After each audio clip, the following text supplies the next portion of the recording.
Welcome to our tutorial on HTML and JavaScript web applications.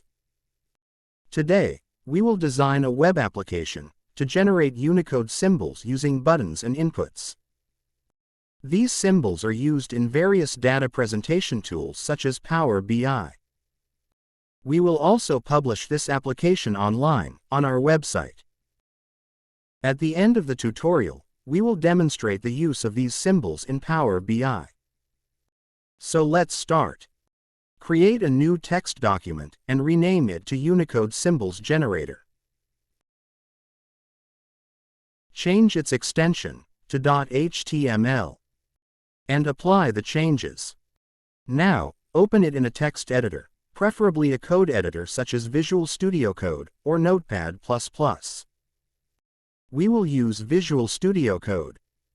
Create the basic HTML file structure by adding HTML, head, and body tags.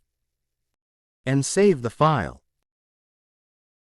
Inside the body tag, create a div with proper ID. We will call it div symbols. Create a script tag to write some JavaScript code. Use the document.getElementById function to get the div symbols. In the parameter, enter the ID of the div you want to access, which is div symbols. Using the inner HTML function, set the content of div symbols to some temporary text. At this point, we can run this page and check if everything is working fine or not. We will open this document in Chrome web browser. The text displayed in the document shows that everything is working fine. Let's now add some Unicode symbol code instead of temporary text and see what happens. We can zoom the document to clearly see the symbol for now. However, we can set an appropriate font size for this symbol just like any other normal text character. Remember, Unicode symbols are text, not pictures. To set the size of this symbol, we can wrap it inside a div as well, and set the font size property of the div to our desired value. Let's say 60px. Close the div tag now, and run the code again, to see the symbol size at 100% zoom. It looks better now.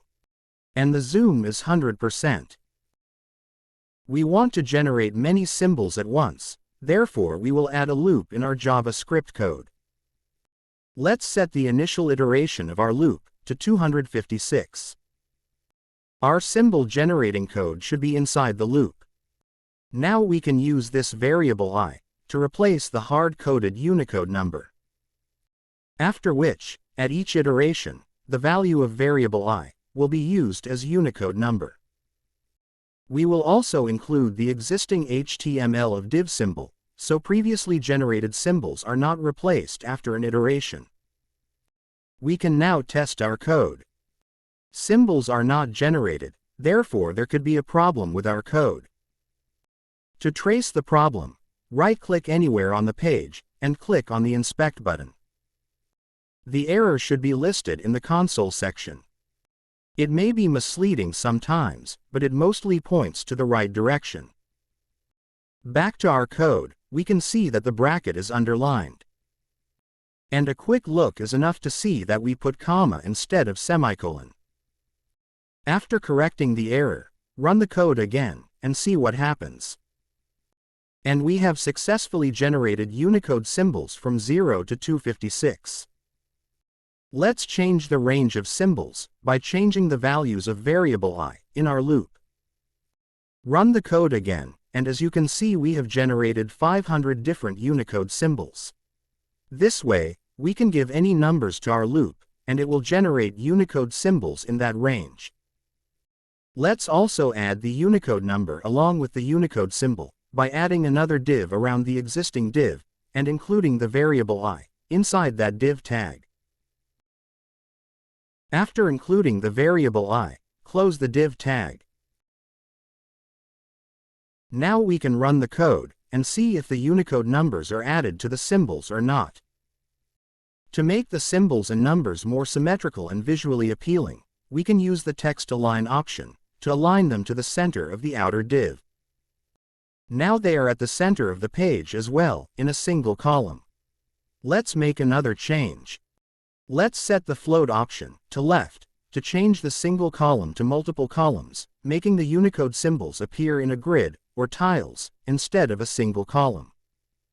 This looks much better now. We can further automate the process by wrapping this code inside a proper function. Let's call the function generate symbols. It will require the start and end numbers as parameters. Let's wrap the loop inside this function. The start and end parameters will be used in the loop in place of fixed numbers. And now we can use this function to generate a range of Unicode symbols. Let's add a heading to our web application using the heading tag. Enter an appropriate title. You can use any of the heading tags. Heading 1 is the main level 1 heading, and heading 3 is level 3 heading. After defining the function, we can now add a button to generate a range of Unicode symbols. Inside the onClick event on this button, we will call the generate symbols function and give it a start and end number to generate some Unicode symbols within that range. We will also add the return false to avoid page refresh when this button is clicked. It is better to add margins so that if more buttons are created, they don't stick to each other. Enter an appropriate title for this button. This button will generate vehicle Unicode symbols. Let's delete this code now and run the code to see if our button is working or not. Great, we have just created a range of vehicle symbols using a button.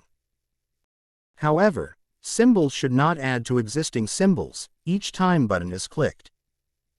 We can do this by clearing the div symbols before the start of loop. Now everything is working perfectly. Let's add some more buttons with some predefined Unicode ranges and run the application to see how these buttons work. We can now generate a lot of Unicode symbols based on predefined Unicode number ranges. You can add as many more buttons like this as you want. However, there is another way to generate these symbols, and that is by letting the user define their own range. To do that, we will add two numeric input fields to our application. This input will be used to get the start number of our loop.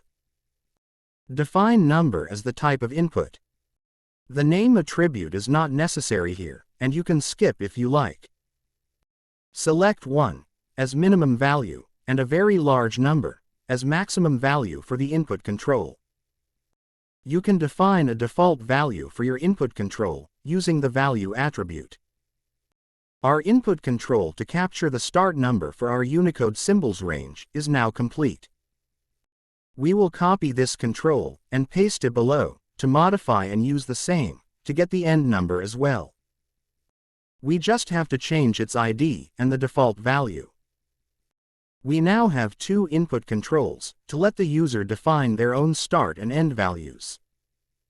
We just need a button now to generate user-defined range of symbols. We can copy one of the buttons and change its title to generate Unicode symbols.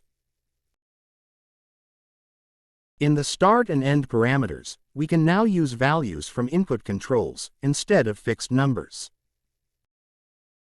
We can use the getElementById to get the value from input controls based on their IDs. Let's run the application and see it in action now. And the application is working great. We can now generate both fixed and user-defined range of symbols. We have also uploaded the same application to our web server, from where you can access and use it online. Link to the application is placed in the comments below. Let's demonstrate the use of these symbols in Power BI. Create a new table and copy all moon phases in one column. And enter serial number from 1 to 8 in the other column. Press the Load button to load the table into the data pane. Add the column with Unicode symbols to your dashboard. Change the font size of values to maximum. Then add the number column to your dashboard as slicer. Change the slicer style to a vertical list. Now select all numbers one by one, and see how moon phases are changing in the other visual. And with this, we conclude our today's tutorial. Thanks for watching. We hope you liked our tutorial. Don't forget to like, subscribe, and hit the bell icon for more insightful tutorials and updates.